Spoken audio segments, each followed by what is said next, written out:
Why'd you move out of your room? It was too noisy. Sorti en 1973.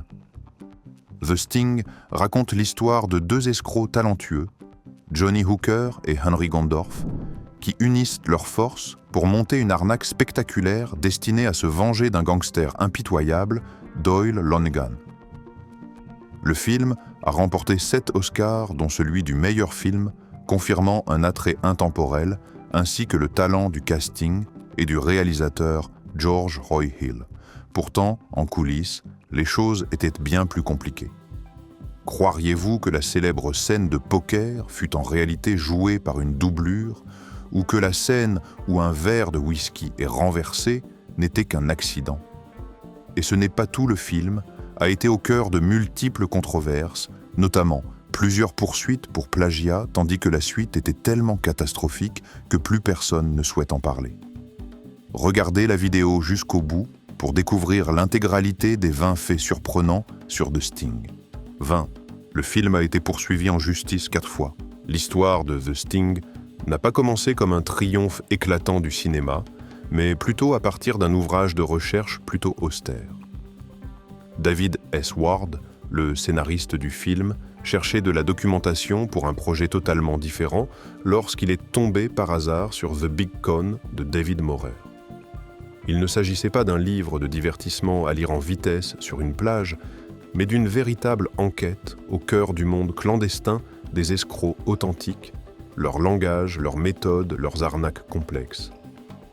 Ward y découvrit un véritable trésor, l'histoire de 2 arnaqueurs rusés, Fred et Charlie Gondorff. Ce nom, comme nous le savons aujourd'hui, deviendrait plus tard central dans The Sting, mais ce détail déclencha un imbroglio juridique digne des manipulations du film lui-même. Morer, en tant qu'universitaire et victime d'un possible vol de matière grise, remarqua des similitudes frappantes entre son livre et le scénario, les techniques d'escroquerie, l'usage du jargon et même l'emprunt direct du nom des personnages. Refusant de rester silencieux, il porta plainte contre Universal Pictures pour plagiat. L'affaire fut réglée à l'amiable pour une indemnisation d'environ $600 000, mais elle laissa David S. Ward amer, celui-ci, affirmant qu'il utilisait habituellement des ouvrages non fictionnels comme source sans jamais plagier. Et ce n'était que la première plainte. Peu après, une société nommée Followay Productions intenta à son tour une action contre Universal, affirmant avoir acheté en 1952 les droits exclusifs d'adaptation de The Big Con et que tout film fondé sur ce livre constituait une violation de leurs droits. Cependant, la plainte fut rapidement rejetée, Followay étant incapable de prouver la légitimité de sa possession des droits. Paul Newman fut lui aussi impliqué dans les litiges entourant le film. Il poursuivit l'Agence des impôts de Californie afin d'obtenir le remboursement de l'impôt sur le revenu de l'État qu'il avait payé sur les gains issus de The Sting, faisant valoir que ces revenus auraient dû être imposés comme revenus hors de l'État. Newman gagna cette affaire. Plus tard, lui et le réalisateur George Roy Hill portèrent plainte contre Universal pour perte de revenus liée à la vente des cassettes VHS de The Sting et Slapshot, mais cette fois le tribunal rejeta leur demande. 19. La suite fut un échec total. 10 ans après le triomphe de The Sting, Universal décida d'exploiter cet héritage en sortant une suite, The Sting 2. Bien que le scénario ait de nouveau été écrit par David S. Ward, le scénariste oscarisé du premier film, presque tous les éléments qui constituaient l'âme de l'original avaient disparu. Le réalisateur George Roy Hill ne revint pas et fut remplacé par Jeremy Paul Kagan. Robert Redford et Paul Newman étaient absents eux aussi, laissant la place à Mac Davis et Jackie Gleason, 2 choix qui furent accueillis fraîchement dès l'annonce du projet. Ward tenta d'écrire une histoire qui s'inscrive dans la continuité du premier film, mais celui-ci s'égara rapidement. Les personnages Hooker Gondorff et Lonnegan réapparaissaient, mais sous de nouveaux noms et de nouveaux visages, donnant au public l'impression d'une fausse suite fade et déconnectée de l'esprit du film original. L'absence du charisme du duo Redford-Newman combiné à un rythme sans énergie, empêcha The Sting 2 d'approcher de près ou de loin la gloire de son prédécesseur. Le résultat fut un échec retentissant de Sting 2, ne rapporta qu'un peu plus de 6 millions de dollars au box-office américain, un chiffre dérisoire comparé à l'impact mondial du premier film. La critique fut impitoyable. La majorité qualifia le film de terne creux et totalement superflu. Certains fans refusent même de considérer The Sting 2 comme une suite officielle. Avez-vous vu la deuxième partie de The Sting? Qu'en pensez-vous? Partagez votre avis dans les commentaires. 18. Le rôle de Newman avait été écrit pour un homme en surpoids, négligé et secondaire. En réalité, l'image de Henry Gondorff à l'écran diffère totalement du personnage imaginé dans le premier jet du scénario de David S. Ward. Dans les premières versions, Gondorff n'était qu'un personnage secondaire, un homme bedonnant, mal soigné, bourru, jouant le rôle du mentor vieillissant d'un Johnny Hooker à peine âgé de 19 ans. Le personnage apparaissait peu presque effacé, uniquement destiné à mettre en valeur le jeune protagoniste. Les producteurs avaient même envisagé un acteur comme Peter Boyle pour incarner Gondorff, afin de rester fidèle à l'idée d'un homme plus âgé, peu séduisant, du style vieux maître, expérimenté, mais sans charme. Le Gondorff initial était lourd, volontairement peu attrayant, et n'était pas conçu pour captiver le public. Tout changea lorsque Paul Newman lut le scénario. Immédiatement séduit, il insista pour obtenir le rôle. Ce fut un tournant majeur avec son aura, son physique et sa réputation. Il était impossible de conserver la version originale du personnage bedonnante et négligé. Ward dut réécrire le rôle, rendant Gondorff plus subtil, plus charismatique et élargissant son importance narrative pour correspondre au talent et à la présence de Newman. 17. Paul Newman et le réalisateur George Roy Hill étaient de véritables maîtres des farces. Paul Newman et le réalisateur George Roy Hill étaient réputés à Hollywood pour être deux redoutables spécialistes des plaisanteries, adeptes de petites farces qui rendaient l'ambiance du plateau encore plus vivante. Une anecdote souvent racontée est celle de la facture de 8 $. Selon l'histoire qui circulait dans le milieu du cinéma, Hill avait invité Newman à venir dans son bureau et lui avait demandé d'apporter quelques boissons. La soirée se déroula agréablement, mais le lendemain, Hill reçut soudainement une facture de 8 $ envoyée par Newman. Refusant de se laisser faire, Hill répondit par une longue lettre pleine de considérations philosophiques sur l'amitié et la mesquinerie présumée du geste de Newman. Ce n'était pourtant que le prélude à une farce bien plus spectaculaire. Quelques jours plus tard, Newman riposta en pénétrant dans le bureau de Hill avec une scie électrique, en coupant en deux son bureau, puis en laissant un message glacial. « Ce n'est pas une affaire d'amitié, mais une affaire de 8 $. Je pourrais faire exploser ton bureau, alors ne panique pas. » L'histoire devint encore plus rocambolesque lorsque Universal aurait envoyé à Newman une facture de 800 $ pour le bureau détruit. Bien entendu, Newman ne paya jamais cette somme. 16. Le scénariste voulait réaliser le film lui-même, mais Redford s'y oppose. The Sting a failli devenir le premier film réalisé par son propre scénariste, David S. Ward. À l'époque où le scénario n'était même pas terminé, seulement raconté oralement par Ward sous forme d'ébauche, les producteurs Tony Bill, ainsi que Michael et Julia Phillips, furent immédiatement séduits au point de signer un accord lui permettant d'écrire et de réaliser le film. Un scénariste inconnu n'ayant jamais touché une caméra sur le point de diriger une grosse production Universal, cette perspective audacieuse avait de quoi surprendre tout Hollywood. Mais les choses basculèrent lorsque Robert Redford, alors considéré pour le rôle principal, se pencha sur le projet. Il exprima franchement son inquiétude.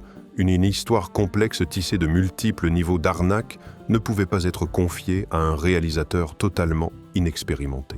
Non pas par mépris envers Ward, mais parce que Redford mesurait parfaitement le risque. Si un scénario était aussi brillant, il méritait les mains d'un réalisateur chevronné. Face à la pression exercée par les mêmes talents que son œuvre avait attiré, Ward dut se retirer. Ce fut une décision difficile mais logique. George Roy Hill, finalement engagé pour le remplacer, transforma The Sting en chef-d'œuvre et remporta 7 Oscars. Quant à Ward, même s'il perdit l'occasion de faire ses débuts derrière la caméra, il prouva plus tard sa détermination et son talent en réalisant plusieurs de ses propres scénarios, notamment Major League, King Ralph et The Program. Ce recul forcé sur The Sting lui ouvrit finalement la voie vers une carrière de réalisateur, tandis que le film demeura l'un des sommets absolus du cinéma des années 1970. 15. Les tours de cartes étaient exécutés par une doublure. Paul Newman impressionna le public en incarnant Henry Gondorff, un escroc élégant et rusé, capable de contrôler n'importe quelle partie de poker grâce à quelques gestes virtuoses. Pourtant, Newman n'a jamais effectué lui-même les tours de manipulation sophistiqués visibles à l'écran. L'équipe engagea à la place un véritable maître dans ce domaine, John Scarne, légende de la manipulation de cartes du XXe siècle. Scarne, célèbre pour sa capacité à contrôler chaque carte avec une précision surnaturelle, avait même été surnommé l'homme aux mains les plus rapides du monde parmi les illusionnistes. C'est lui que l'on voit dans les plans rapprochés, exécutant à la place de Newman des techniques si complexes qu'il était presque impossible pour un acteur de les apprendre en si peu de temps.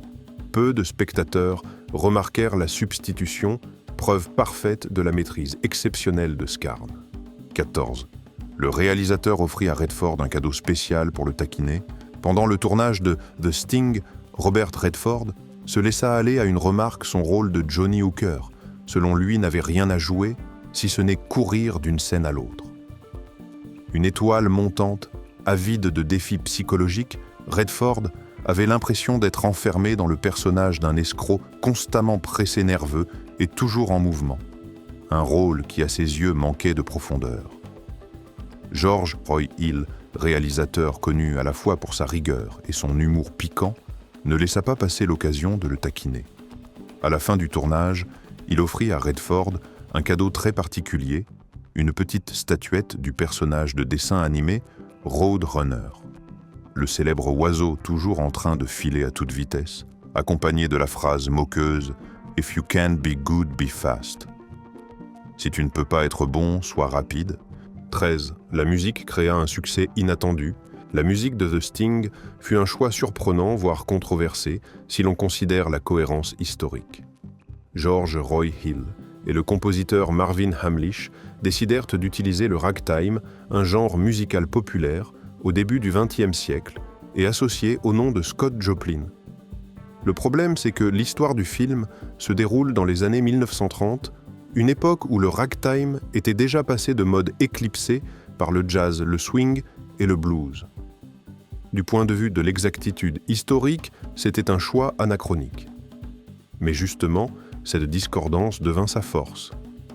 Hamlisch ne se contenta pas d'utiliser la musique de Joplin, il la réarrangea, lui donna une dimension orchestrale, transformant les mélodies ragtime, habituellement simples et rustiques, en morceaux élégants, brillants et parfaitement adaptés au cinéma. Des thèmes comme The Entertainer sonnaient à la fois classiques et subtilement ironiques, soutenant l'atmosphère espiègle des arnaques du film. Ce choix n'était d'ailleurs pas entièrement inédit, le ragtime avait déjà été utilisé dans le film de gangster The Public Enemy, 1931, et Hill semblait vouloir raviver l'esprit de ses productions criminelles d'antan à travers sa bande-son. L'effet dépassa largement les attentes. L'album de The Sting atteignit la première place du Billboard en 1974, tandis que l'arrangement de The Entertainer, signé Hamlisch, entra directement dans le top 10 montant même jusqu'à la 3e position. Ce succès relança non seulement l'intérêt du public pour la musique de Joplin, mais déclencha aussi une véritable ragtime mania dans l'Amérique des années 1970. On peut dire que The Sting accomplit ce que peu de films osaient tenter, utiliser une musique dépassée pour raconter une histoire moderne, puis transformer cette vieillerie en phénomène culturel. La musique censée n'être qu'un simple accompagnement devint finalement l'un des héritages les plus mémorables du film. Quelques notes suffisent encore aujourd'hui pour rappeler immédiatement cette arnaque cinématographique légendaire. 12. La scène où le verre de whisky est renversé était un véritable accident. Vous vous souvenez sans doute de la scène où le personnage Snyder, interprété par Charles Durning, se met tellement en colère qu'il renverse son verre de whisky directement sur la main de Billy. En réalité, ce geste brusque et maladroit n'était absolument pas prévu, ce fut un accident sur le plateau. La scène ne figurait pas dans le scénario. Habituellement, un tel incident aurait poussé le réalisateur à crier « Coupez !» afin de reprendre depuis le début. Mais George Roy Hill choisit audacieusement de conserver la prise, estimant que cette spontanéité donnait à la confrontation une intensité imprévisible, presque comme un affrontement véritable dans la vie réelle. Aimez-vous cette scène ? Et y a-t-il un détail que vous appréciez particulièrement dans le film ? N'hésitez pas à partager vos pensées dans les commentaires. 11. Edith Head a remporté son dernier Oscar grâce au film. Parlons un peu de mode, car The Sting n'a pas conquis le public uniquement par son scénario brillant et son jeu d'acteur remarquable. Edith Head, un nom devenu légendaire dans l'univers du design de costumes à Hollywood, fut la femme derrière l'élégance et le style visuel du film. Avec une carrière s'étendant sur près de 6 décennies, elle n'était pas seulement une costumière, mais un symbole de précision, de créativité et de vision. Nommée 35 fois aux Oscars, un record quasiment impossible à égaler, elle en remporta 8, plus qu'aucun autre créateur de costumes dans l'histoire du cinéma. The Sting lui offrit la dernière statuette de sa carrière prestigieuse. Le film se déroulant dans le Chicago des années 1930 exigeait une sophistication extrême dans chaque détail. Des costumes parfaitement taillés de Paul Newman, au chapeau feutre de Robert Redford, jusqu'aux accessoires multicolores minuscules comme les cravates, les mouchoirs de poche ou les robes ajustées et élégantes des personnages féminins. Tout respirait l'esthétique de l'époque, mais avec une touche cinématographique raffinée et dramatique. Cette 8e victoire aux Oscars fut comme un hommage rendu à Edith Head, qui avait contribué à façonner l'image des plus grandes icônes du cinéma, d'Audrey Hepburn à Grace Kelly, en passant par Elizabeth Taylor. Avez-vous été impressionné, et par les costumes du film, partagez votre avis dans les commentaires. 10. Tout fut retourné durant la première semaine de tournage. Dès la première semaine de production, The Sting faillit sombrer dans la crise. En regardant les scènes d'ouverture, où Johnny Hooker et Luther Coleman exécutent une petite arnaque dans une ruelle sombre, George Roy Hill se déclara immédiatement insatisfait. Sans hésiter, il prit une décision téméraire, tout refaire. Un choix risqué lorsque coup de calendrier et pression du studio pesaient déjà lourdement sur l'équipe. Mais pour Hill, si la scène d'ouverture n'était pas parfaite, le film entier serait bancal dès le premier contact avec le public. Le scénariste David S. Ward admit plus tard que ce fut la seule fois où il douta réellement de l'avenir du film. Tandis que toute l'équipe retenait son souffle, Hill resta ferme dans son intuition. Et le résultat lui donna raison, la version retournée se révéla plus fluide, plus incisive, suffisamment forte pour poser la cadence du récit complexe d'arnaque qui allait suivre. À partir de ce moment, l'atmosphère changea totalement sur le plateau. Acteurs comme techniciens louèrent Hill pour son style de direction strict mais amusant, discipliné mais plein d'énergie. 9. Les décors furent presque entièrement reconstruits, bien que The Sting soit censé se dérouler dans le Chicago de 1936, la majeure partie du film ne fut en réalité pas tournée dans cette ville. Plutôt que de tenter de recréer un Chicago disparu, l'équipe choisit de reconstruire tout le décor dans les backlots d'Universal Studios. Les rues bondées, les casinos, les boutiques et même le petit dîner du film n'étaient que des façades réutilisées déjà apparues dans d'autres productions du studio. Évidemment, afin de renforcer la profondeur et la crédibilité visuelle, quelques scènes furent tout de même tournées sur des lieux authentiques. Des endroits comme Union Station ou LaSalle Street Station à Chicago furent utilisés pour donner au public un sentiment d'authenticité temporelle et géographique. Toutefois, ce ne furent que des touches ponctuelles. L'essentiel du décor reposait sur les arrière-plans minutieusement construits chez Universal. Une anecdote amusante circule parmi les fans, le dîner de The Sting serait le même lieu où Marty McFly rencontre son père dans Back to the Future. Une idée séduisante qui tisse un lien inattendu entre deux chefs-d'œuvre tournés dans la même maison de production. 8. Paul Newman et Robert Redford furent de chacun payés 500 000 $. Au moment du tournage de The Sting, Paul Newman et Robert Redford étaient en part déjà deux des plus grandes vedettes d'Hollywood et leur cachet reflétait clairement leur statut. Tous deux reçurent 500 000 $, chacun une somme énorme pour le début des années 1970, à une époque où même les acteurs célèbres étaient souvent payés bien moins. Newman bénéficia en plus d'un accord de partage des bénéfices, preuve que Universal était prêt à miser sur son immense pouvoir d'attraction au box-office. Dans le contexte de l'époque, c'était un pari risqué mais parfaitement calculé. The Sting devint un phénomène mondial, engrangeant des centaines de millions de dollars et transformant le cachet colossal de Newman et Redford en une véritable aubaine pour le studio. 7. Le méchant fut remplacé à la dernière minute et Shaw boitait réellement. Le rôle du méchant Doyle Longan dans The Sting connut un rebondissement inattendu juste avant le début du tournage. À l'origine, le personnage avait été attribué à Richard Boone, un acteur très populaire grâce à la série Have Gun, Will Travel. Mais, peu avant le premier jour de tournage, Boone disparut complètement du projet sans fournir la moindre explication. Il cessa de répondre, plongeant l'équipe dans une situation critique. Le rôle du principal antagoniste du film se retrouvait soudain vacant. Face à l'urgence, Robert Shaw fut engagé pour le remplacer. Ce choix, qui s'avéra par la suite brillant, s'accompagnait toutefois d'un problème sérieux. Une semaine avant le tournage, Shaw s'était blessé au genou lors d'un match de racquetball. Ce handicap aurait pu retarder tout le planning, voire compromettre sa participation. Mais George Roy Hill refusa d'abandonner. Il transforma ce défaut physique en atout dramatique en incorporant une démarche boiteuse au personnage de Longan. Ainsi naquit l'image d'un parrain impitoyable à la démarche lourde et asymétrique.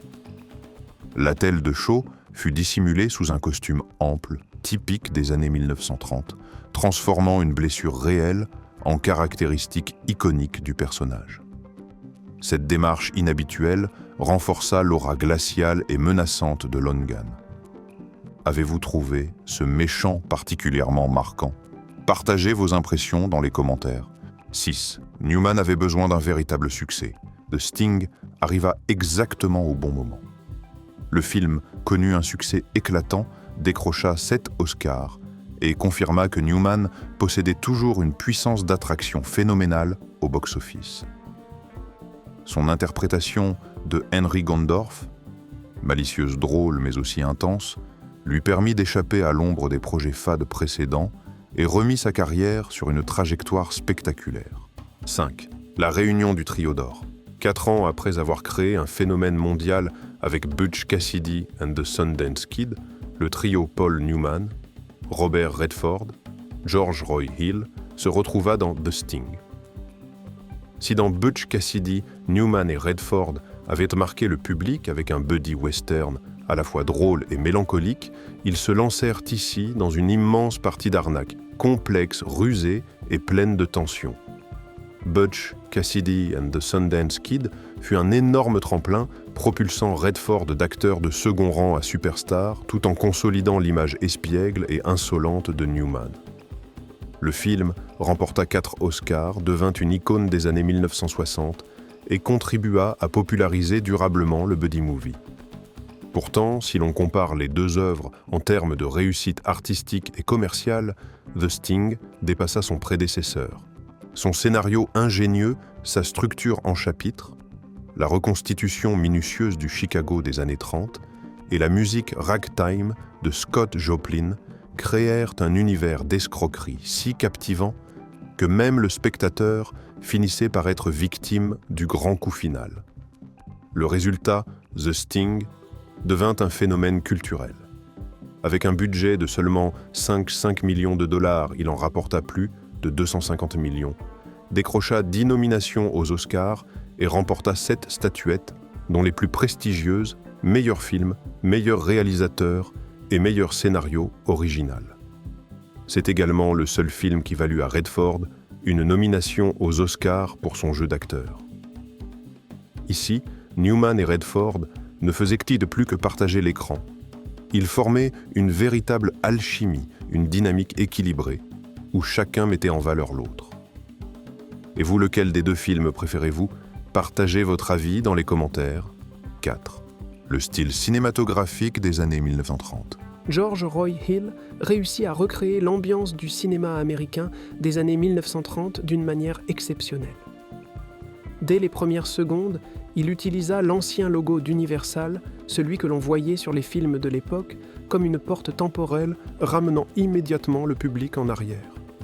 Hill employa aussi des techniques de tournage et de montage presque disparues du Hollywood moderne, les transitions wipe, où une nouvelle image glisse sur l'autre, ou encore les iris shots, ces fermetures circulaires typiques du cinéma muet et des premiers films parlants. Le réalisateur alla même plus loin en réduisant volontairement la présence de figurants dans les scènes de rue. Les avenues presque désertes, les plans dépouillés de foule évoquaient le style des films noirs et gangsters anciens, où les personnages semblaient isolés dans un monde dur et menaçant. Cela permettait au public de se concentrer totalement sur le jeu d'arnaque où chaque regard, chaque mouvement de Newman et Redford devenait soudain essentiel.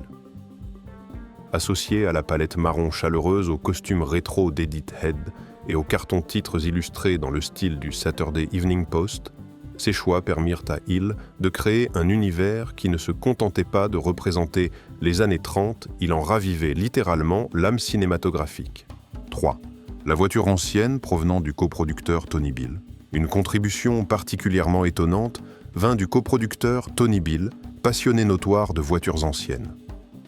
Non seulement il participa à la production du film, mais il y injecta aussi sa passion personnelle en fournissant et en rassemblant plusieurs modèles automobiles authentiques de l'époque. Le plus remarquable fut une rare Pierce Arrow de 1935 appartenant à Tony Bill lui-même. C'est cette voiture prestigieuse qui servit de véhicule personnel au redoutable Doyle Longan dans le film. 2. Shaw mourut peu après la sortie du film. Robert Shaw livra dans The Sting l'une de ses performances les plus mémorables, un Doyle Longan glacial calculateur à la fois raffiné et terrifiant. Pourtant, peu de gens savent que quelques années seulement après la sortie du film, Shaw mourut brutalement. En août 1978, alors qu'il conduisait près de sa maison en Irlande, il fut frappé par une violente crise cardiaque. À peine eut-il le temps de sortir de son véhicule qu'il s'effondra sans jamais reprendre connaissance. Il n'avait que 51 ans, et sa carrière était toujours à son apogée. Sa mort ajouta une couche supplémentaire de tragédie à son interprétation. Dans la scène finale, lorsque Longan perd tout face au grand coup, l'expression suffocante de Shaw semble étrangement résonner avec le drame de sa propre destinée, un homme fier, puissant, mais brisé en un instant. Beaucoup de spectateurs, en revoyant The Sting, après son décès, confient ressentir une forme d'ombre mélancolique pesant sur le rôle de Longan. 1. Les détails de la course de chevaux reproduisent exactement la réalité historique. L'un des éléments les plus impressionnants de The Sting est la précision historique du stratagème de paris hippique, orchestré dans le bureau de bookmaker. La plupart des chevaux mentionnés dans la scène ne sont pas inventés, ce sont de véritables chevaux ayant effectivement couru dans les années 1930. Plus encore, l'un des jockeys cités, G. Stout, était un coureur authentique de l'époque. Cette exactitude renforçait considérablement la crédibilité du grand coup. Lorsque le public, et même Longan, est entraîné dans un flot de noms de statistiques et de tableaux de paris en apparence authentiques, la supercherie devient incroyablement convaincante. The Sting est un chef-d'œuvre tissé de détails fascinants, d'histoires de tournage surprenantes et de secrets insoupçonnés. Des blagues de coulisses entre Newman et Hill, à la minutie presque obsessionnelle des scènes de course, en passant par la musique ragtime, dépassée devenue immortelle, tout cela transforma le film en monument du cinéma hollywoodien. Plus d'un demi-siècle après sa sortie, The Sting conserve un charme étrange, à la fois drôle, tendu, rusé, brillant, et teinté de la mélancolie des drames vécus par ses acteurs. Et vous, parmi ces 20 révélations, laquelle vous a le plus surpris ou marqué? Laissez un commentaire pour que nous puissions en discuter ensemble. Merci d'avoir suivi cette plongée dans les coulisses de The Sting jusqu'au bout. N'oubliez pas de liker, partager et vous abonner pour ne rater aucune des prochaines histoires cinématographiques passionnantes